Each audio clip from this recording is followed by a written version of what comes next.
Alright, so we have a Pokemon Gold game today, and the seller said that the battery was replaced in 2016, that it was used and working, which is a bit odd, so let's just test it.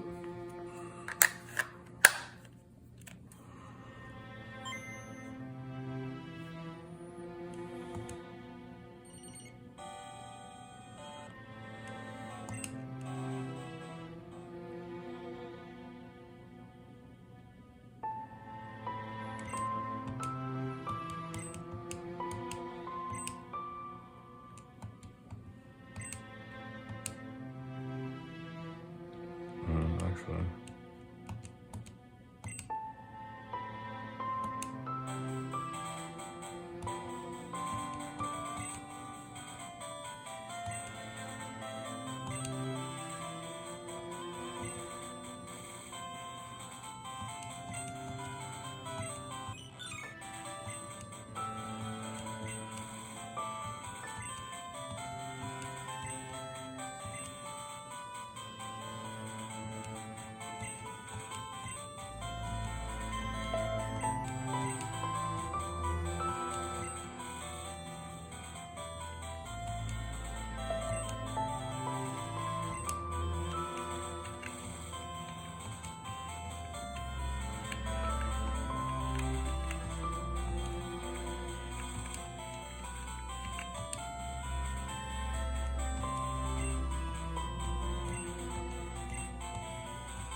Alright, so the battery does work.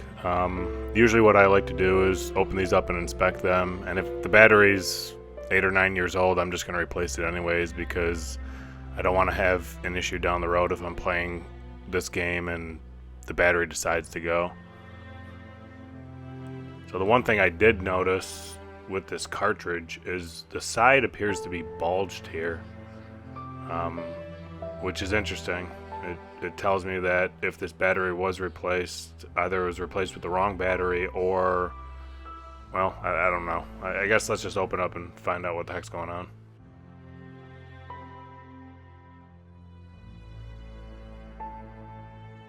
Alright, so this cover's on extremely tight. Oh, well, that explains what's going on. I can't say I've ever seen something like that. It looks like there's tape holding a battery in place, or maybe the battery's been taped because the person who replaced it thought that it was going to short on something. I'm not really sure. Let me grab a pair of tweezers here and pull this off. This is extremely sticky tape, though. I wonder what type of tape it... Okay, alright. Well, that explains it. So this battery is not installed correctly at all. I have to admit I've never seen anything like this. This is probably the worst battery installation I've ever seen. It just looks like they used some tabs for welding lithium-ion batteries together and then taped the battery in place so that the negative and positive side were touching those tabs. Well, it's not the right way to do this, and I'm not going to leave it like this, so let's get this repaired. I don't see how this would last long term. I mean, I guess this is some way to do it, but in my opinion, this is the wrong way to do it. So just buy the correct battery. It's a CR2025. It's literally printed on the printed circuit board for these games, or any Game Boy Color game for that matter. It tells you exactly what you need. So let's just get this cleaned up. There's some adhesive around here. And while I do that, I'm just going to go ahead and let you guys know that for this video, I thought it'd be interesting to be able to see both cameras, the microscope camera as well as my standard camera, so for a portion of this video the repair will show both cameras, I guess. Oh, that's a tongue twister, but we'll see how it goes. If it's something that works, I'll continue to do it. If it doesn't work, we'll just move on and never do it again. Alright, so this is the side-by-side cameras that I mentioned earlier.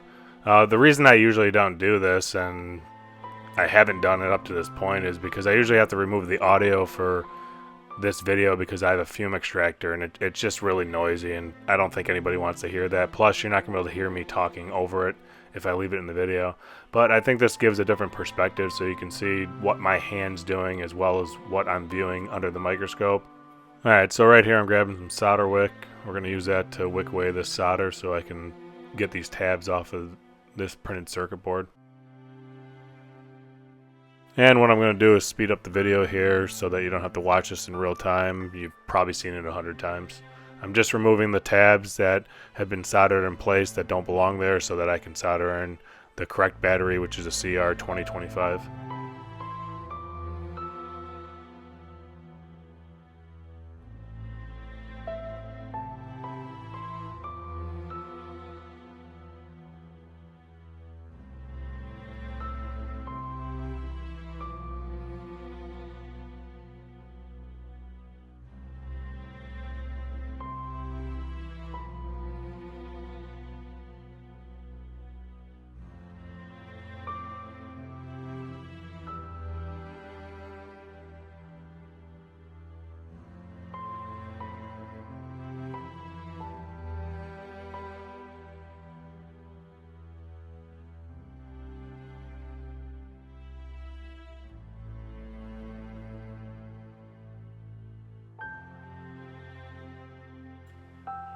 Alright, with both tabs removed, what we're going to do is clean up these pads on the printed circuit board so I can solder this new battery in place.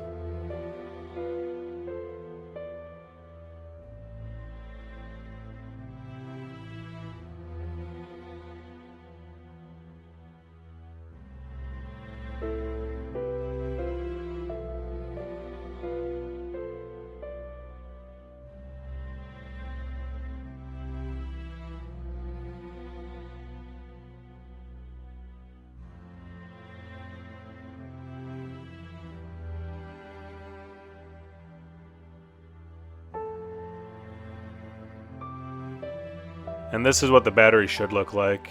It comes with the tabs already welded to the battery.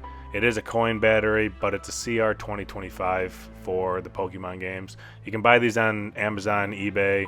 There's probably a whole bunch of other places online that I'm unaware of that also sell them. They just work. It's a one and done solution. You don't have to use tape. You don't have to jimmy rig it or anything. And this is what I recommend using.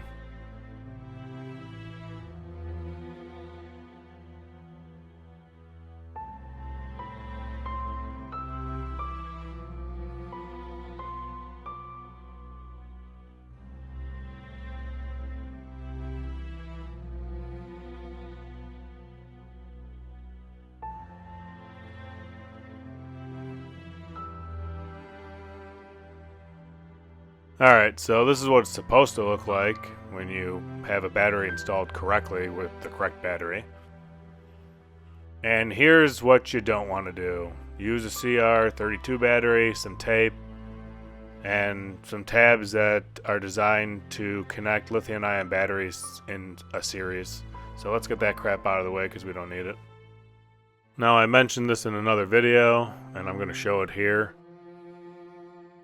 Sometimes these new batteries, the tabs on them are just, or legs, whatever you want to call it, are just a tad bit longer than the originals. So when you go to put the cover in place, what you'll find is that you can't slide it in place. And if you look, what you'll see is the battery's up just a bit too tall. So all you gotta do is really push down on this. These tabs are very flexible. And I'm just going to push down on this with my finger. It's going to bend it down a little bit. And then this allows you to get the cover back in place. See? Easy peasy. Alright, let's get the screw back into this game and let's test it to verify that the battery's working. I'm going to speed this up again because I don't think you guys need to see this, as you've probably seen it 100 times.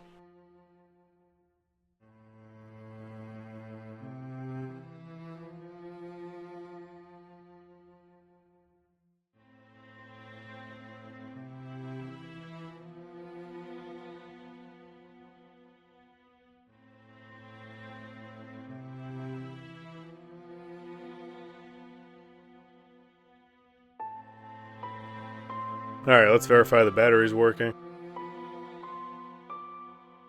And it is. Okay, so here's the thing. If you're gonna replace these batteries, don't do it the shoddy way, as you saw in this video. It's not correct. Just buy the CR 2025 battery. These can be found on Amazon, eBay, online. I think they're a couple dollars a piece. They're well worth it. They'll last long term. You know, here's the original battery that was in here. Here's the tape. And again, this is what you shouldn't be doing. You know, don't even install this junk. Now, that being said, see you in another video.